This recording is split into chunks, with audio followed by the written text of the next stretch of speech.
මසා සනස කල්මනාකාරතුමාගෙන්ද හිතවත් සහෝදරයෙක්ගෙන්ද අවසරයි. ඇත්තටම අපි දැන් දේශන 4 මේ 5 වෙනි එක ඇත්තටම අපේ ගොඩක් දියුණුවක් තියෙනවා. මට මං ගැන කිව්වොත් මගේ ඇත්තටම ගිය මාසවලට වඩා මේ මාසෙ ගත්තාම ගොඩාක් දේවල් අතින් ඉතුරුවක් තියෙනවා. ගොඩාක් ලයිට් බිල් වතුර බිල් උනත් ඒවා ගොඩාක්ම ඉතුරු වෙලා තියෙනවා. කියන්නේ 80 100 ගණන් වල තිබ්බ ඒවා දැන් 50 ගානට වගේ බෑලා තියෙනවා. මේ ලයිට් බිල වතුර බිලත් එහෙමයි, ටෙලිෆෝන් බිලුත් ඒ වගේම අඩු වෙලා තියෙනවා. ඇත්තටම ඒ අතින් ගොඩක්ම සතුටු වෙනවා මං.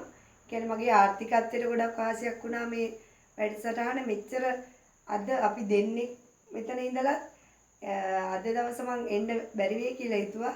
නමුත් මොන වැඩ තිබ්බත් මගේ ගෙදර අලුත් වැඩියා කටයුතු කරනවා. ඒ වගේම අම්මත් සම්තියකට ගිහිල්ලා තාත්තා විතරයි දැන් කඩේ දාලා අර ගෙදර මිනිස්සුත් වැඩ කරනවා, පේන්ට් වැඩක් කරනවා ගෙදර. ඒ ඇස්සේ මම කොහොම හරි මේ පැය 3 කවර් කරගන්න ආවේ මට මේ වැඩසටහනේ. ඊටාම ප්‍රයෝජනවත් ඉඳ. ඒ කියන්නේ මොකද මගේ ජීවිතේට, මගේ ව්‍යාපාර වැඩ වලට හැම දෙයකම ඒ වගේම අපිට ගිය සතියේ සර් කියලා දුන්නා අනාගත ඉතුරුවක් තව අවුරුදු 35කට පස්සේ අපි රුපියල් 10 ගාන දැම්මොත් අවුරුදු 35කින් අපිට කීයක් ගන්න පුළුවන්ද මෙහෙම කියලා අපිට සැලැස්මක් කියලා දුන්නා. මම ඒ සැලැස්ම ඇත්තටම අනුගමනය කළා ගිය මාසේ ඉඳන්.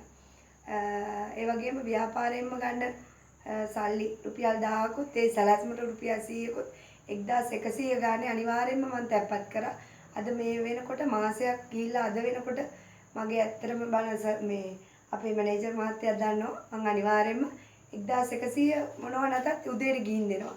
මට ව්‍යාපාරයෙන් මොන ප්‍රශ්න තිබ්බත් ඉස්සර එහෙම නැහැ. ඉස්සර මට බිල් එනවා කියලා මම කවදාවත් ඒක සනසේ නංගිත් මට කියනවා අක්කේ 500ක් දාන්න පොතට කියලා. නමුත් ඒක මම කෙරුන්නේ මේකේ වුණාට දැන් ඒක නිකන් අර සර් කිව්වා වගේ පුදුම තණ්හාවක් තියෙන එකෙන් ගන්න හිතෙන්නේ නැහැ. හදිස්සියකට ගත්තත් ඒකට අපස්සට ඒ ප්‍රමාණය ඒ දවස කවර් වෙන්න මම අනිවාර්යෙන් ඒ ප්‍රමාණය දානවා. මේ වෙනකොට ඇත්තටම අද වෙනකොට රුපියල් 25000ක් ඒ පොතේ තියෙනවා. අර 100 දාපු එකෙත් වෙනම තැන්පතු තියෙනවා. මම ඊට ඉස්සර මෙහෙම ආසාවෙන් කරේ නෑ මේ වැඩේ. දැන් ඇත්තටම අර සර් කිව්වා වගේ තණ්හාවක් ඇති වෙලා තියෙන්නේ. ඒ අපරාධයක ගන්න එක අපරාධයක් කියලා. සනසෙන් ඇත්තටම ගත්ත ලෝන් එකක් තියෙනවා. දැන් ඒකත් මම ඉෂු කරගත්තා. දැන් ඒක ලබන මාසේ 20 වෙනකොට මට ඒ මන් දාන මුදලින් මම ඇත්තටම ඒකෙන් කපලා අයින් කරන්න පුළුවන්. ඒ කියන්නේ මට දැනෙන්නේ නෑ ඒක. ඒක මට ඇත්තටම සහනයක්, සතුටක්.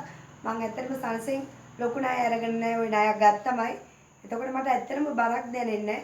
ඉතින් මගේ ජීවිතේට ගොඩක් ඉතින් මේ වැඩසටහන බලපෑවා. අද ඒ වගේම අපිට කොහොමද ඉතුරු කරන්නේ කොහොමද? ඒ වගේම අපිට කියලා දුන්නා ව්‍යාපාරේ ගොඩනගා ගන්නේ කොහොමද? ගොඩාක් දේවල් ඒ කියන්නේ අපිට සාමාන්‍යයෙන් මුදල් මහා විශාල මුදලක් ගෙවලා තැනකින් ලොකු දේශකයන්ගෙන් ඉගෙන ගන්න දේවල් අපි මේ සනස දායකත්වයේ ලබා දීලා අපි මෙතන අපි දෙන්නෙක් හිටියට අපට ලැබුණු දැනුම සම්භාරය වැඩි. නමුත් ආපු නැති පිරිසට ඒක තාම දැනෙලා නැහැ කියලා තමයි මට කියන්න තියෙන්නේ. ඉතින් දැනුණා නම් අද නැවිත් ඉන්නෙත් නැහැ. එදා අපි කොහොම හරි අපේ මොන සමාජික රැස්වීමේදී නේද? සමාජික රැස්වීමේදී අයියා මට මේ අපේ මැනේජර් මහත්තයා කතා කරන්න කිව්වා. මම ඇත්තටම මේ ගැන පැහැදිලි කිරීමක් කරා. මේමයි කියලා. එතකොට කට්ටිය එන්න ඕනේ සමහර විට දවස් අමතක වුණාද කියලා දන්නේ නැහැ. ටීචර්ස්ලා එහෙම හිටියා එතන. එන්න ඕනේ ඇත්තටම හොඳ වැඩසටහනක් කියලා එයාලා කතා වුණාට නමුත් එන්න එයාලට අපහසුතාව තියෙන්න ඇති. ඒ වුණාට මේක එක දවසක් ආවා නම් දැනුණා නම් අපි වගේ මේක නොකඩ බයිනවා. සමාවෙන්න. මට අර සීම අපහසුතාවයේ තියෙන ඒ නිසා ගොඩක් අද කතා කරන්න බෑ. ඇත්තටම ගොඩක් සතුටු වෙනවා අපේ ජීවිතේ ගොඩනගා ගන්න ඔබතුමාගේ ලැබුණු සහායට.